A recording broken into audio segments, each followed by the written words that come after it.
and it probably hasn't been cleaned since the 70s. This trunk is scrap. When he painted the engine, he didn't use the right paint.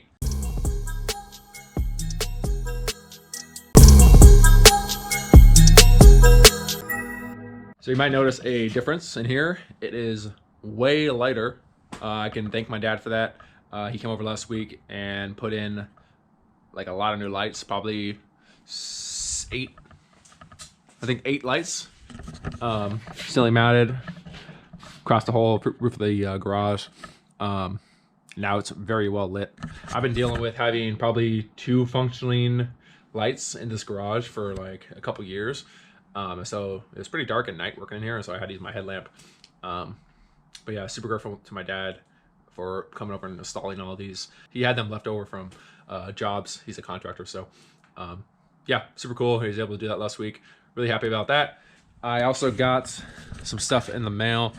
I had sent this off to, this is the alternator casing, to Bill in Colorado. I sold him some manifolds from a different car, and I asked him if he'd be nice enough to blast these for me in his bead blaster. So I cleaned them up myself to the extent that I could and sent them off. And he got them back to me pretty quick. Give me a good deal on the blasting service, and they turned out okay. You know, they're original. There are some stains and stuff, but I think they're quite a bit better than they were. So I guess I'm happy with that. I might end up trying to clean them a little bit more, but they're looking pretty good. You know, it's just raw aluminum right now. He sold me 2 parts for the rear brakes, for the drum brakes, for the parking brake, the lever, and I think it's called the link in between the drums on the rear, the 2 drum pads. I, for some reason, threw away like all the rear brakes when I was taking apart the car. The only thing I kept was the parking cables. I didn't want to put reproduction stuff on it, so I reached out to Bill. I knew he does cars. He's mostly doing restoring Cougars, so I figured he'd probably have some leftover stuff. And I was able to make a deal with him to buy original Kelsey Hayes Ford rear brake, e-brake parts. So pretty happy with these. They're already blasted, ready to go. Those are looking good. Now I just need the rest of the rear brake drum setup, which is not that much. It's just spring kits and stuff, and then the rear brake drums. Oh, and of course the actual rear drum. And they're ready to go back together. Now that the GT Cougar is able to roll, I'm going to roll it out.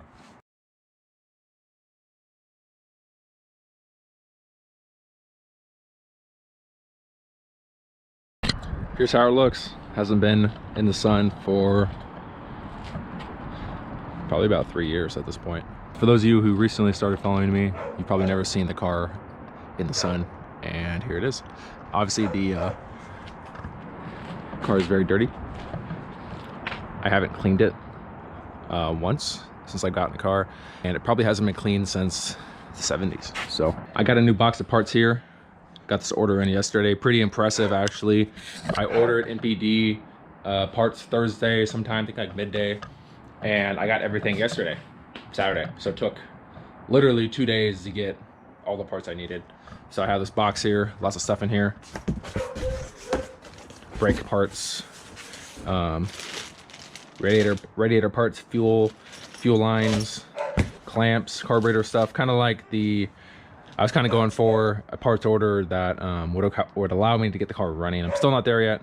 Still need to order other things, but getting pretty close.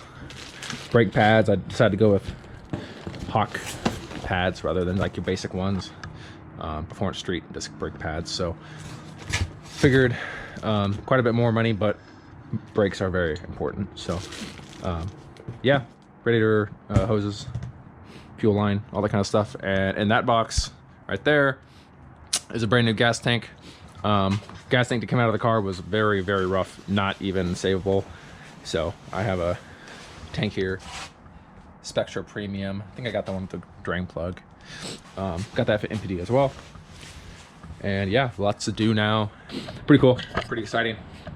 I'm hoping soon, kind of the reason why I wanted to get this ready to be rolled out is because hopefully in the next few weeks, my dad and I are going to work on getting the floor pan together, weld it back in, and from there it's kind of smooth sailing to get the car back together and get the engine in and get the car running. So that's kind of my goal right now. Acquire parts needed to get the car running and put everything together that's required for that, like put the gas tank in, fuel lines in, all that kind of stuff. Of course, get the various parts I need for the engine, get the carburetor squared away, got gaskets, carburetor's already built. I don't know if I showed you guys actually. I think I might have forgotten to show you guys. Give me a second. Like a week to get it done. So here's the factory carb. C7 OF 9510A, a 67 4-speed manual carb. Original carb to the car. 67 May 2nd week carb. So super cool piece to have with the car. In terms of fuel for the car, I think I'm good. Pump's the only thing actually. Fuel pump's the only thing because I have the original fuel pump. It's in a bag over there, but to get it done, which I'd love to do, the original fuel pump for the car, it's a specialized process. Only 1 or 2 people do it because the earlier Mustangs, the high performance Mustangs, had a crimped fuel pump. The lower portion was crimped, and only a couple guys do it, and their wait time is like months and months and months. So if I said it to him, it could take 6 months for him to get it done. So I'm thinking I might just buy just like a reproduction Carter pump. So they're like $25, very cheap. Getting a rebuilt would be like $350. So I can always do that in the future. Might just get a repro pump just to get the car running, and then at some point get it redone and then swap them out. As previously mentioned, another clip, I did get brake lines for the car, front and rear. So now I'm working on putting the axle housing line from side to side, and also the flex hose brake line that goes from that distribution block on the rear end up to the bracket. It's going okay. These never fit perfectly. They're pre-bent, but they aren't perfect, of course. So I've been finagling with them for a little bit. Got them pretty good. I have both sides threaded into the rear wheel cylinders, and they're also threaded into, hope you can see that, the distribution block. All right, there it is. Got the vent tube in. Distribution block is now mounted. There's a bit of a pain to get the little tube threaded in. I got a 68 tank, which I think is the same as a 67. I believe they're both the same. The reason why I went for the 68 not a 67 is because I did 3/8 lines, which were a 68 line, not a 67 line. 67 lines were 5/16, so I did everything 68. 68 tank, 68 cylinder, 68 lines. 16-gallon tank, yeah. So here's a rebuilt original sending unit. It turned out really good, and he charged me a original price for it. C8 part number. I don't know if you guys can see that, but yeah, this is an original unit that's been restored. Very, very nice work on that.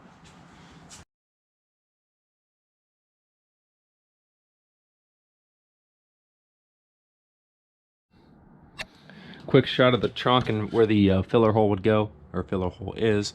As you can see, there's some stuff right there. Looks like rust, right? Well, unfortunately, the trunk inside is not in good shape. I'm talking about up here. As you can see right there, it's rusted through. Essentially, this trunk is junk.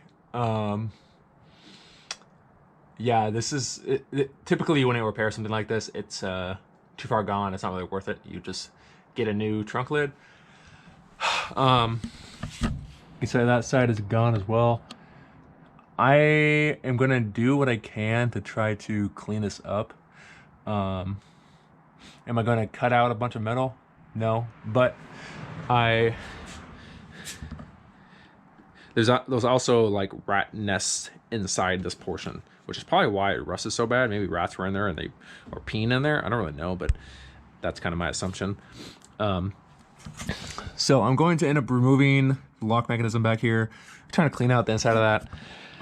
What I'm gonna, how far I'm gonna go and what I'm gonna do with the trunk, I don't know, because the last thing I want to do is have to put a different trunk lid on this car because it would not match the rest of the car, obviously. So that's gonna be something I'm gonna have to think about. But as of right now, I'm just gonna clean up some of this area, the rust particles laying around, maybe take that latch out, and we'll see what we're working with.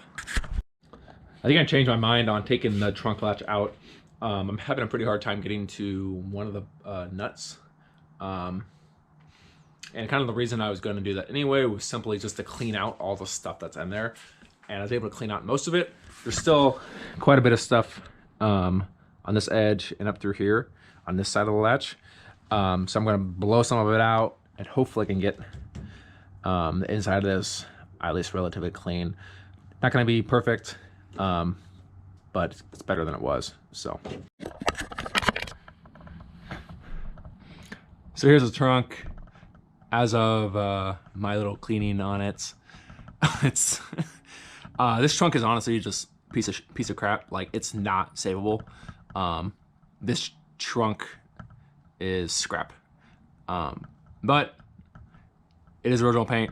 I'm gonna leave it for now. If it comes to the point where I'm driving the car and it's unsafe, as in the trunk, like it just totally breaks and trunk does not stay closed, then we'll cross our road when we come to it. I don't put many things in my trunk anyway, so I'm not worried about that. But it's more so just I don't want the trunk flying open while driving it. So it's not good. I'll show you guys. This hole. Where is it? Yeah, I can move this whole piece. I don't know if you can see this. Essentially, the whole piece moves. Oh, there we go. Yeah, so it's trash. I did go to the auto parts store. I actually picked up 2 things, and also have a alternator here. I have the original housing here. Don't remember if I showed it to you guys, but I got the housing blasted by a friend of mine in Colorado. I sold him some stuff, and he blasted this and sent it back to me. So I have the original housing blasted. Here's the front. And I do want to use the original housing. And I also have the original fan blade here. Has the original marking. You can see right there. It's like a U shape. It's been around a while. You might know that the 390 GT engine for this Cougar was built by a guy named John up in High Desert, Hesperia area. And he did it really fast, like less than 2 weeks. I think it might have taken him a week. Anyway, the engine, we've had it, been sitting in the garage for a while here. And I kind of knew this in the back of my mind, but I kind of ignored it. I knew that when he painted the engine, he didn't use the right paint. He used something that might be kind of close. Rust-Oleum, navy blue gloss. So decently close, probably acceptable. Most people aren't gonna notice, but I figured now's a good time to paint it the right color because now the engine is out. So I have the engine here. Haven't done anything to it in the past probably past 5-6 months. It's just been sitting here, so it's got a lot of dust on it. I'm going to work on, well, first I'm going to clean it. Got a lot of dust on it. I'm going to wipe it down with solvent, and I'm going to end up taping it off. I do have to remove this inlet pressed in piece right here because that is original and it's probably fine, but it's a little bit corroded. So I'm going to work on it and removing that. I'm going to have to take the water pump off, and of course the crank pulley is going to come off. A couple things are going to come off. I might just tape around the valve covers. We'll see. But yeah, I'm going to have to order Ford Corporate Blue because that's the paint color that these were painted in originally. And yeah, that's the plan.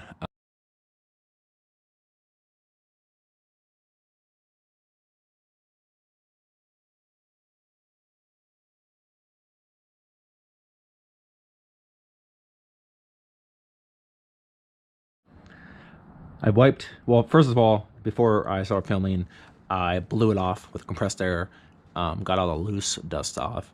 So far I've wiped down the top of the intake with a microfiber to get all the dust that's stuck. There's probably some more. I think I see some right there. It's kind of just a first step. I took that duct tape that was off the on top of the intake. Probably gonna work on taking the water pump off and probably start wiping it down with solvent just to get it really clean.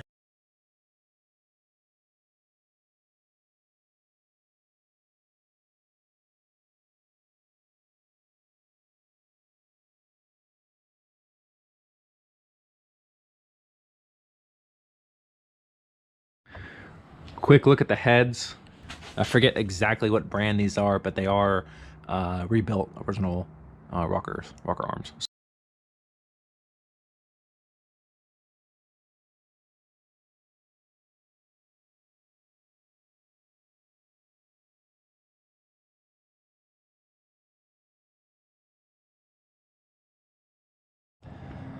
The 390 engine is taped up pretty good. I got the intake taped off, valve covers inside the spark plug holes.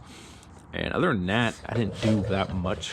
Now I'm going to attempt to remove this guy, the water inlet. That wound up being pretty easy. It's not as far in there as I thought. This thing is probably only about 2 inches long. So I realized a few weeks ago, after kind of like reviewing the chrome external parts of the engine, that the valve covers, after soaking in molasses and cleaning up, turn out pretty good. Like, these are original chrome. I did do some polishing on them just with steel wool, but they turned out pretty nice considering they're original and were on the engine, you know, for 55 years. And they're not pitted, they're nice shape, right? Well, here's the oil filler cap that came off the same engine. As you can see, not nice. Not really usable. I mean, it might be functional, but it just doesn't really go along with the rest of the engine, with the rest of the chrome, the valve covers and whatnot. So I have to do some research. I was debating whether I should just get a new one, like a reproduction part, or maybe try to find an original one. I did review like numerous cars I've sold on Bring a Trailer. Only one had the same cap, which I believe is the correct assembly line cap. It was a 67 GT 500 Shelby that was like all original, Survivor status, all that stuff, and it had the same cap. So I'm like, well, I guess that's probably the correct cap. And I didn't really want a reproduction one because I'm trying to keep the car as original as possible. So I put a wanted ad on the Ford FE forums. Great forums with like a lot of really knowledgeable people. A lot of good parts and stuff. And I got a message from Chris, 430 Drag Pack, and I've actually bought stuff from him before. And here we are. An original 390 oil filler cap with the Fomaco, rectangular Fomaco in the middle. This thing is very nice. It goes so perfectly with the engine. It kind of blew me away how perfectly it is going to go. And I got it for a good price, so super happy about that. Yeah, really cool. I really value having original parts over reproduction stuff, so I was super happy to find this. And Chris is a good guy. Like I said, I bought stuff from him before. He's fair, and super happy with how that turned out. So Chris, if you're watching this, I appreciate it. I hope we do business in the future.